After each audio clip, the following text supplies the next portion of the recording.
अब हम उस खबर का जिक्र करेंगे, उस खबर की बात करेंगे। महाराष्ट्र में आज पूरे दिन जिस पर सियासी संग्राम जबरदस्त चलता रहा है।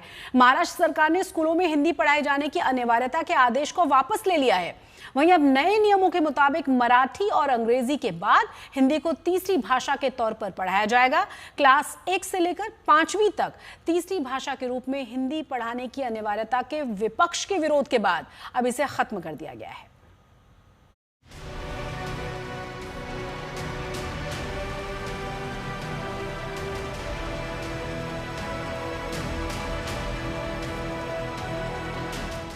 महाराष्ट्र में हिंदी बनाम मराठी भाषा को लेकर एक बार फिर सियासी संग्राम छिड़ गया है। महाराष्ट्र नवनिर्माण सेना समेत विपक्ष के विरोध के बाद महाराष्ट्र सरकार ने प्राइमरी स्कूलों में हिंदी को तीसरी अनिवार्य भाषा के तौर पर इस्तेमाल करने के फैसले पर यू टर्न ले लिया है। स्टेट स्कूल एजुकेशन डिपार्टमेंट ने इसे लेकर अपडेटेड गाइडलाइंस जारी की हैं, जिसके मुताबिक मराठी और अंग्रेजी मीडियम में कक्षा 1 से 5वीं तक पढ़ने वाले स्टूडेंट्स तीसरी भाषा के तौर पर हिंदी के अलावा भी दूसरी भारतीय भाषाएं चुन सकते हैं। सभी माध्यम की स्कूलों में मराठी भाषा जो हमारी राज्य भाषा है उसको पढ़ाना ये बंधनकारक सरकार का निर्णय है। कई स्कूलों में तीसरी भाषा कई सालों से पढ़ाई जाती है। स्टूडेंट्स और उनके पालक जो मांग करेंगे वो उनको सिखाई जाएंगी। सिर्फ वो संख्या स्टूडेंट्स की कम से कम 20 होना चाहिए ताकि उनको टीचर प्रोवाइड करने में आसानी हो सके। तो नेचुरल है हमारे महाराष्ट्र के भी स्टूडेंट्स उस कंपटीशन में स्पर्धा में टिकने चाहिए, वो भी आगे बढ़ने चाहिए। मराठी मानुष की राजनीति करने वाली महाराष्ट्र नवनिर्माण सेना फडणवीस सरकार के इस फैसले के खिलाफ लंबे समय से हमलावर है। राज कह रहे हैं कि किसी भी कीमत पर महाराष्ट्र पर हिंदी नहीं थोपने देंगे। मुळात महाराष्ट्रामध्ये शिक्षक कमी, महाराष्ट्रामध्ये शिक्षकांना पगार नाही, तुम्ही शिक्षकांवरती अजून भाषेची ओझी टाकणार आहात। म्हणजे आयएस अधिकाऱ्यांना महाराष्ट्रामध्ये हिंदी बोलायला सोपं जावं आणि मराठी शिकायची गरज लागणार नाही याच्यासाठीची धोरणं आहेत काही।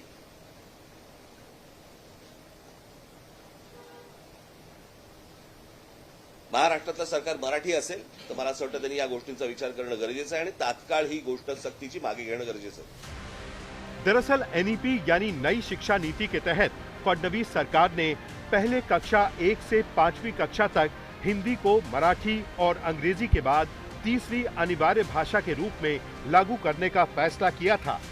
वहीं मुख्यमंत्री फडणवीस ने राज ठाकरे के दावों का खंडन करते हुए कहा कि राज ठाकरे दोहरी भाषा नीति का समर्थन करते हैं और तीसरी भाषा अनिवार्यता का विरोध करते हैं। माझी राज ठाकरेंची चर्चा झाली, त्यांचा आग्रह आहे की 2च भाषा असल्या पाहिजे, तिसरी भाषा तुम्ही लादू नका। मी त्यांना हे समजून सांगण्याचा प्रयत्न केला की केंद्र सरकारने विचारपूर्वक एनईपी मध्ये 3 भाषांचं सूत्र आणलंय। जर देशभरामध्ये 3 भाषांचं सूत्र आहे तर महाराष्ट्र 2 भाषाच्या सूत्रावर जाऊ शकत नाही। एनईपी देशाकरता आहे। आपल्याला कल्पना आहे की 3 भाषा सूत्राच्या विरुद्ध तमिळनाडू कोर्टमध्ये देखील गेलं, कारण कोर्टाने ते मान्य केलं नाही। आणि आपल्या देशातली एखादी अधिकची भाषा शिकण्यामध्ये काही वाईट काय आहे, गैर काय आहे?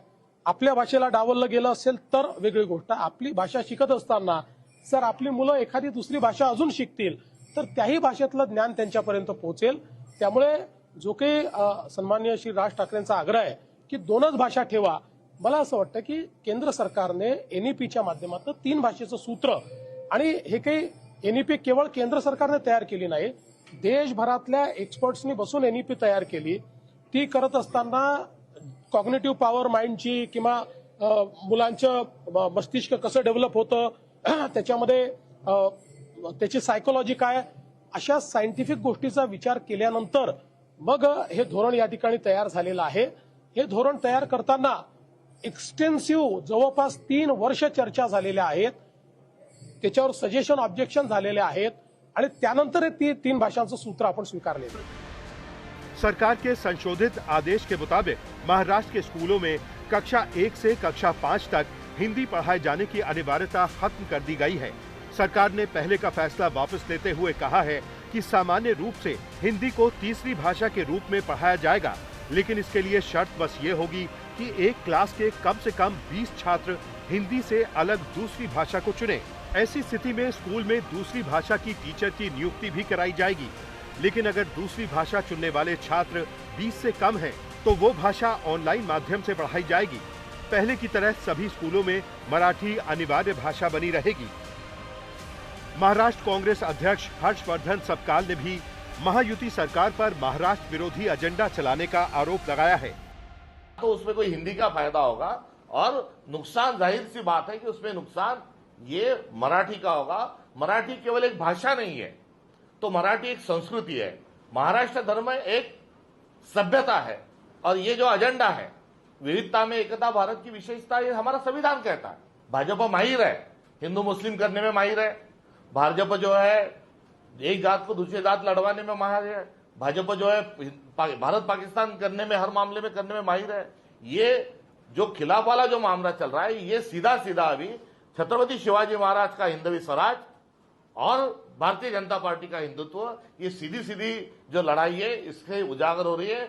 उनकी जो हिंदी है और उनका जो हिंदुत्व है वो छत्रपति शिवाजी महाराज के हिंदवी स्वराज के साथ इत्तेफाक नहीं रखता। हमें ये छत्रपति शिवाजी महाराज का जो हिंदवी स्वराज्य है वो सिर सावंद है। एमएनएस अध्यक्ष राज ठाकरे ने हिंदी को तीसरी भाषा के रूप में शामिल करने को लेकर कड़ा ऐतराज जताया है। राज ठाकरे ने स्कूलों के प्रधानाचार्यों, लेखकों और अभिभावकों से मराठी संस्कृति की रक्षा के लिए विरोध प्रदर्शन में शामिल होने की गुजारिश भी की है।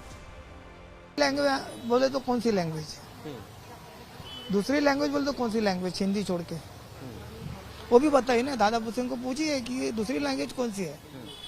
हिंदी हम ऐसे नहीं बोलते कि मत सिखाई है, लेकिन ये जो अभी पहली से जबरदस्ती की है वो ठीक नहीं है। हिंदी भाषा के लिए हमारा विरोध नहीं है, लेकिन वो भाषा शक्ति का, ये इस बारे में हमारा ठाम विरोध है।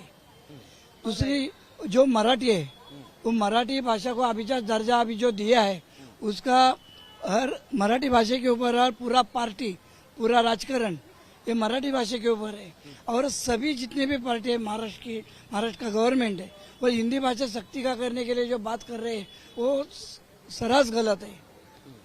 भाषा को विरोध नहीं है, लेकिन वो शक्ति करना गलत है। लेकिन इसको लेकर अब जो राजनीतिक आंदोलन होंगे, क्या आप उसमें देखिए, हिंदी शक्ति का अगर करेंगे उसके लिए राजनीतिक आंदोलन होगा। खास बात है कि इस विवाद में उद्धव बालासाहब ठाकरे की शिवसेना ज्यादा मुखर नहीं दिखी, जिससे राज ठाकरे ने आने वाले बीएमसी चुनाव से पहले मराठी अस्मिता के रक्षक के रूप में बढ़त हासिल कर ली है। महाराष्ट्र में हिंदी भाषा पर छिड़े विवाद के बाद अब मराठी अस्मिता का मुद्दा फिर से उछल गया है। इस बीच राज ठाकरे ने सरकार को चुनौती दी है कि वो स्कूलों में कैसे हिंदी सिखाएंगे, ये हम देख लेंगे।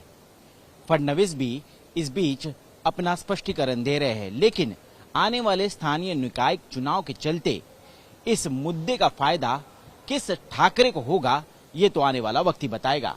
कैमरा पर्सन किरण सपकाल के साथ मैं ऋत्विक भालेकर, मुंबई, आज तक।